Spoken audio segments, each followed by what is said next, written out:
Hi, everyone. Welcome to Kiki and Kibitz. It's Mary, and I'm here with this week's edition of 90 Days and 900 Seconds The Other Way, Season 4, Episode 1, To Love and to Be Wise. It's a new season, new couples, almost all new couples, new blood, and no Angela and Ed. That is the best part of this whole season, guys. We get to watch a whole season without Angela, without Ed, without Andre. Oh my goodness, I'm just excited over that. So I'm going to set 900 seconds on the timer and jump right in.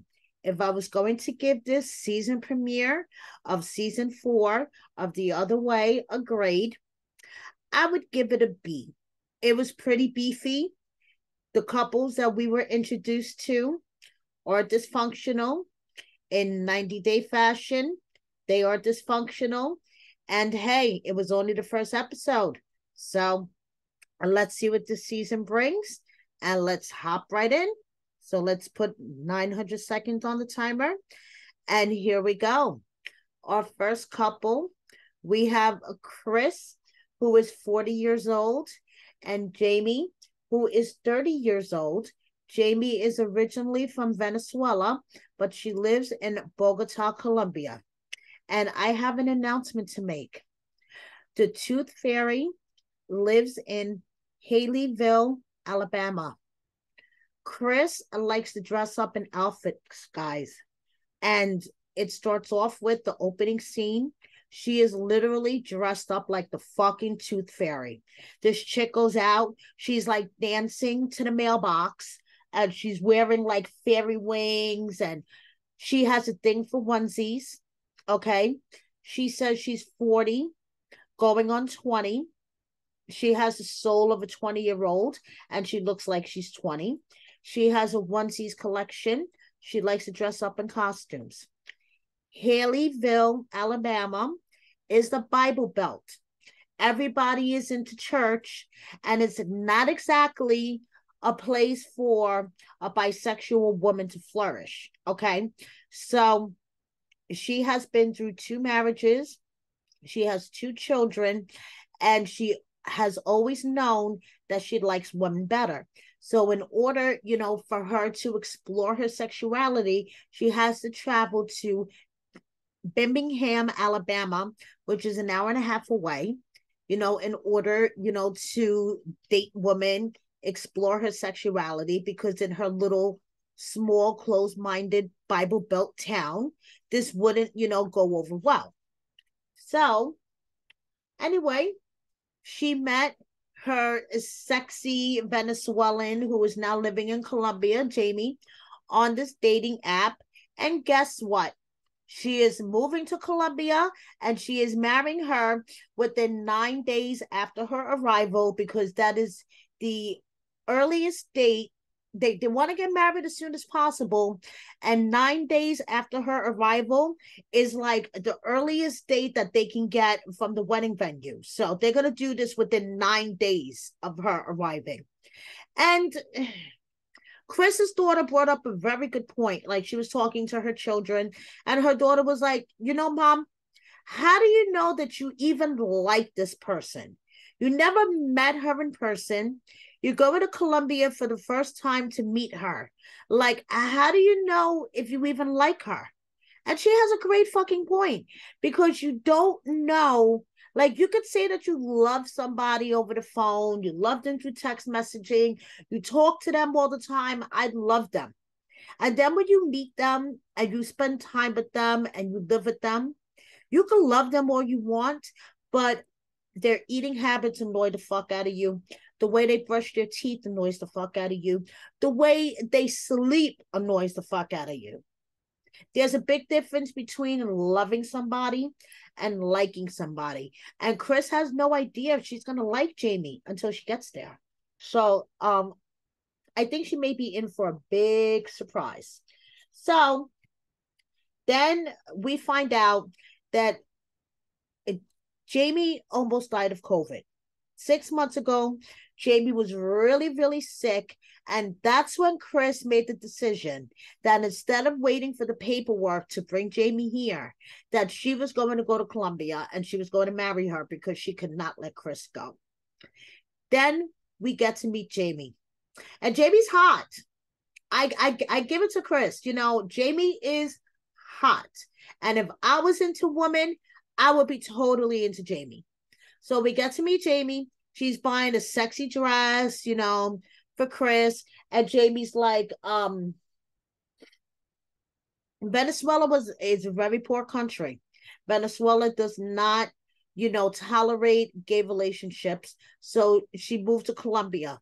And, you know, she said when she was growing up, she saw all of her friends, you know, they were getting married, they have relationships with men, and she thought there was something wrong with her.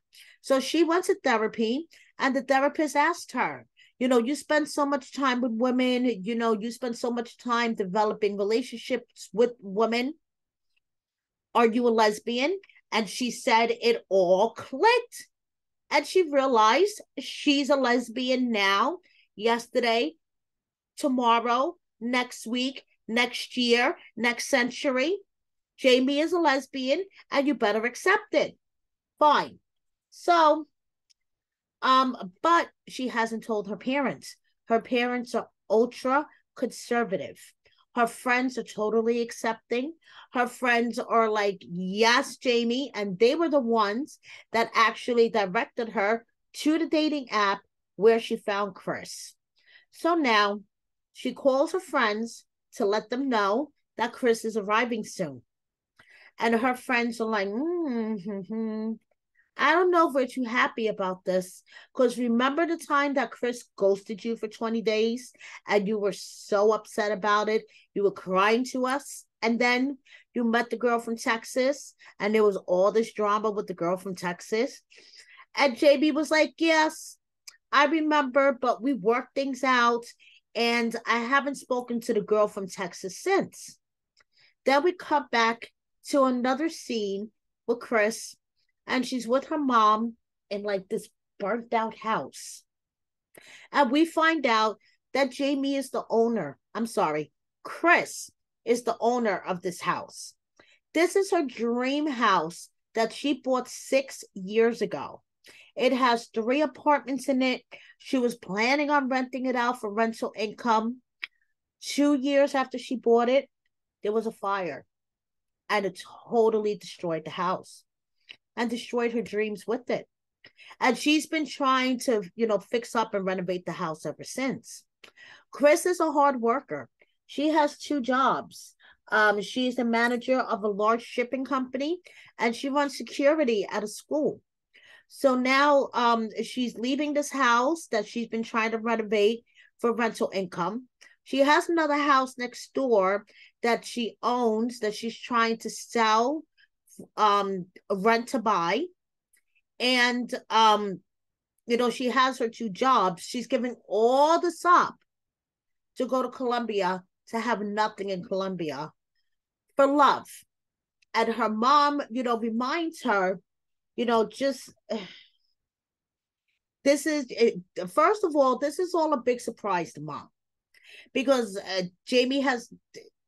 Chris has never brought home a woman to mom. And now she's moving to Colombia to marry a woman named Jamie. Mom is ultra conservative, you know, but she's like, I'm not going to judge whatever makes my daughter happy. But mom also knows about Chris sending Jamie money, and Jamie was talking to another woman, this woman from Texas. So there seems to be a discrepancy about the woman from Texas story. Apparently, the woman from Texas messaged Chris to let her know that when Jamie was sick with COVID, are you following this? She wasn't really sick. She was working and just using Chris to pay her bills. But Chris is going to go to Colombia anyway. And, you know, they work things out. Everything is fine. And then, here we go, guys. Here is the kicker. Not only have they had their problems even before they met in person, and even before she has gotten to Colombia, Chris has a major medical issue. Chris suffers from narcolepsy.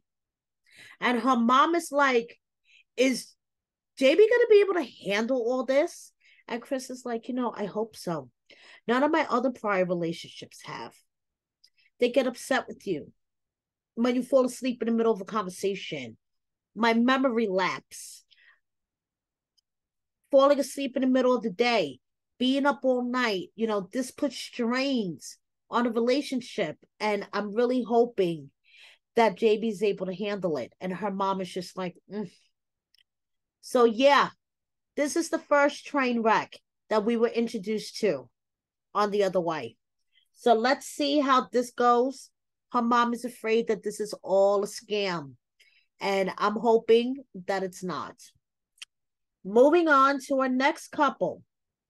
We have Danielle and Johan, who we previously met on Love in Paradise, a Caribbean love story. And if you guys haven't seen Love in Paradise, every time I see Danielle and Johan, I remember their very first episode on Love in Paradise, where Danielle says that Johan's member is the size of her arm. And that's all I could think of, is her saying that his member is the size of her arm. But anyway, so New York is expensive. It's like a toxic boyfriend. Blah, blah, blah, blah, blah. Welcome to my life. Just means you're not a native New Yorker and you can't hack it. Sorry, Danielle. If you were a native New Yorker, you would know where to get a latte, that it's not $11. So anyway, she wants to go back to DR and live the beach life with her husband. But there's one issue. Her husband thinks that he's coming here for the American dream. So she's a high school history teacher and a yoga teacher. And I just want to discuss her sense of yoga fashion. What the hell was on the top of her head while she was giving her yoga class? And isn't that bathroom towel heavy? I mean, that thing looked like a heavy ass bathroom towel knotted on the top of her head. How the hell do you do yoga with a heavy ass bathroom towel knotted on the top of your head? Someone please tell me. So anyway, they show some flashbacks of their issues. He thinks that she's a walking wallet. He could eat $200 in peanuts and doesn't give a flying shit. And basically, she's moving to the DR. She's going to live her permanent beach life, and he doesn't know it yet. He is under the impression that she applied for the visa, but she's like, I never told him that I applied for the visa, but I never told him that I didn't apply. He.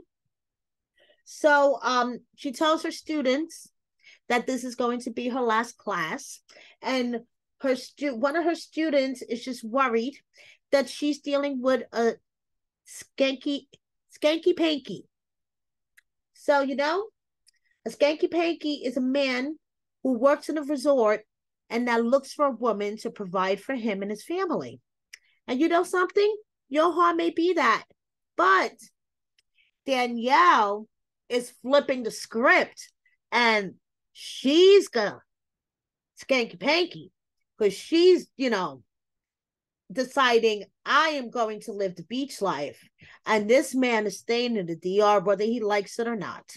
So she meets with her friends, and she tells her friends that she is going to forfeit $15,000 more of her pension, because if she was to wait one more year, she would receive $15,000 more a year when she turns 63.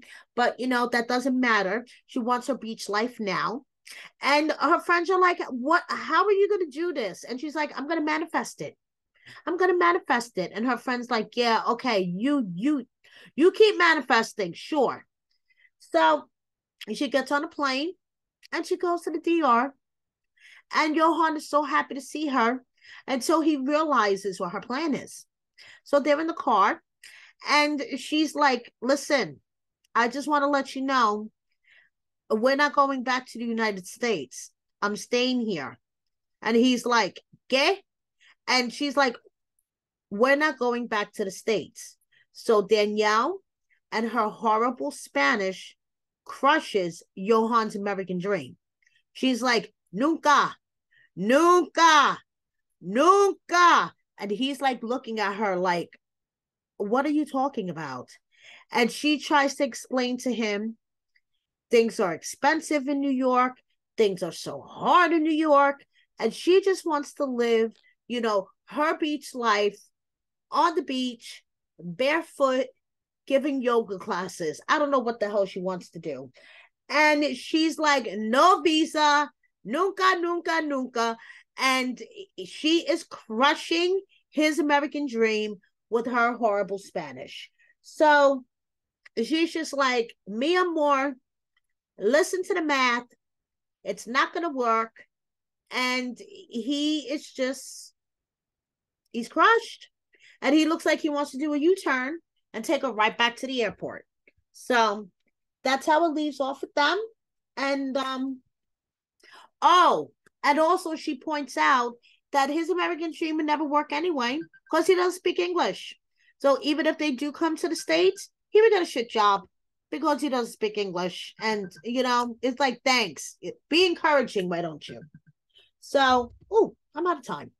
So moving on to the next couple, we have Jen, who is 46 from Oklahoma, and Rishi, who is 32 from India. And what is most notable about Rishi, he loves his hair. He has a whole hair washing routine that would make any woman jealous. I swear. It is like a 7-step washing routine, onion cleansing oil, coconut oil. I mean, all this other stuff. I can't even tell you. Okay.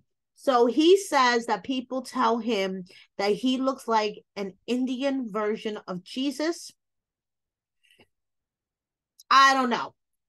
So he's a fitness trainer / model, but he's not only good looking, he's smart as well. He has a law degree. He was a lawyer, but he decided to walk away from his law degree and from his law career to be a fitness trainer / model.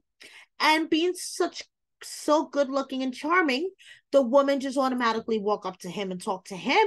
He doesn't have to make an effort, just like Jen, and I have to show you his model poses. Okay. He posed for production. So this is Rishi's model posing.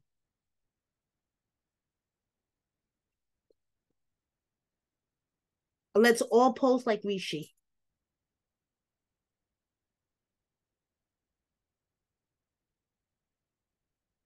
So yes. So Rishi is the ultimate model. Women just flock to him. So when Jen met him in a hotel lobby while she was on a solo Indian trip, at first she kind of thought he was a douchebag, but after hanging out with him for 5 days, on a friendly basis, she doesn't know exactly what caused her to fall for him. I don't know if it was the abs, maybe, but hey, she fell head over heels. Within a month, they were engaged. So she gets back to the States and she kind of started spiraling out of control. She lives with her parents and her brother on the family farm. And like within the first week that she was back, it seemed like Rishi wasn't communicating as consistently as she would have liked him to communicate, not answering, not texting back. So she kind of flipped and was sending him these begging videos. I mean, they weren't just put it this way. Jen, you need to like get yourself together for a dude that you only spent 45 days in person with, because she sounded pretty pitiful. So anyway, She, sent him a bunch of messages. They worked things out. Everything was okay. So her brother's not liking this. Her brother is just like, I don't think this is a great idea. You've only spent 45 days with him in person. It's been 2 years since you've seen him. Mind you, it's been 2 years. She's been waiting for the borders to open for 2 years. Okay? 2 years. She spent 45 days in person with him. And now she's going to India to marry him. Okay? So her brother's like, I don't think this is a good idea. You've made bad choices in the past. I think this is going to be another bad choice. But I'm going to keep my, I'm going to keep an open mind. But I don't think this is going to work out. So that's Jen and Rishi. So moving on to the final couple that debuted, we have Gabriel, who is 32, and Isabel. Now, Gabriel's from Florida, and he is the first transgender cast member to debut on 90 Day Fiancé, and I'm going to say it is about damn time. How many seasons? How many spinoffs? How many years has this show been on? It is about damn time. Okay, now, Gabe's product, his underwear, Mucho's penises, get more proud wear. Great fucking idea. Great concept, Gabe. I mean, yes. Transgender men, they must feel self-conscious. The ones who haven't had their surgery. They need something to fill in the space down there. And Gabe's product is filling the need. So, hey, more power to you, Gabe. You found the need and you're filling it. So, he met Isabel at a house party in Colombia while he was looking for a supplier for his underwear. So, she did not know he was trans at first. And once Gabe told her, it didn't make a difference. So, he is having a one-man pride parade. And I totally love that concept. He's like, 2 years ago, the pride parades were canceled because of COVID. And I decided to do this one-man flash pride parade. And I am totally down with that concept. So he meets up with his best friend, Keon. And Keon's like, I just want to make sure everything's going to be cool with you in Colombia, with the whole situation, your safety and whatever. And then, Gabe is like, the one thing that I'm really worried about is her parents. They love me and everything, but they don't know about my situation. We never told them I was trans. I want to marry their daughter, but they don't know I'm trans. And he's asking Keon, for his advice, how he would approach the subject and whatever. So that is going to be a major contention in this storyline. Then we cut to the next scene with Gabe. He is in a tattoo shop getting Isabel's name tattooed. And his sister comes in. Turns out that the tattoo artist is the sister's boyfriend. Not only is he getting Isabel's name tattooed, he's getting his ex-girlfriend's name covered up on the back of his neck. The sister is like, are you done being impulsive? You beat these girls and you get their names tatted on your body. Like, the sister is not having it. The sister is laying it on him. The sister is not letting him get away with it. She tells us that she does not think this is a good idea. He is impulsive. And she tells him, what happened to you not wanting to date a chick with kids? After your last relationship, you swore up and down, left and right, north, south, east, and west that you weren't dating a woman with kids. Doesn't Isabel have 2 kids? And he's like, yeah, but they're older. They're 11 and 16. I don't have to babysit them. And she's like, wait a second, but aren't you going to be helping Isabel with her kids? But that's different. They could take care of themselves. Like, I don't have to take care of them. But aren't you going to be paying the bills? So you're going to be providing for them, aren't you? But that's a different story. Yeah, so the sister's not letting him get away with his, his contradictions and bullshit. So all I have to say is this season, this first episode started off with a bang, and I cannot wait to see the rest of the couples and what the rest of the season is going to bring. And I'm just so happy. No Ed, no Angela, no Andre, no Yara, and it's a new cast. So thank you so much for watching me. Please subscribe if you don't already. Please hit that like button. Check out my publication, wordonthestreetreality.com, for all of the hottest tea for 90 Day Fiancé and Love After Lockup.